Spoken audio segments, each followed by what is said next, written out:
Okay, so this is the first movie of two in which we're going to talk about deriving quotients. This is level 1 and there's level 2.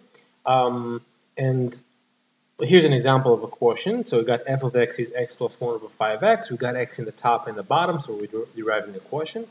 And the important thing here is just to work in a very slow and neat and tidy way. So first we have to define definitions.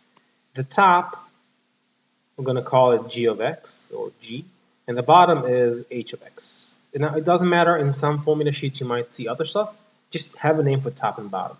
Now, the rule says that the derivative is the top derived, so it's g prime times the bottom, h, minus g times h prime, the top times the bottom prime, over the bottom squared, okay? And before we move on, we have to define h and g and h prime and g prime, just to be sure we won't have any stupid mistake along the way. So let's do that. In this specific example, h is, that's the bottom, so h is 5x, and h prime should be the derivative, that's 5, and g is x plus 1, and g prime, the derivative, is 1. Once we have the red and the green, it's kind of easy, and that's exactly what we'll do now. We'll just plug in the green into the red. So here we are. Again, our function is written in here, and we're looking for our derivative.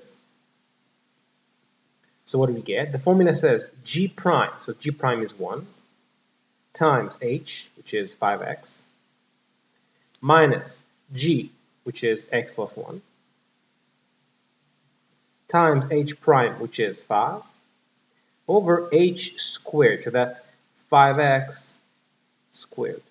And that's it. Okay, now we can arrange this and say that this is 5x minus 5x plus 5 over 25x squared, which actually comes down to 5 over 25x squared, and if you reduce it, you get this.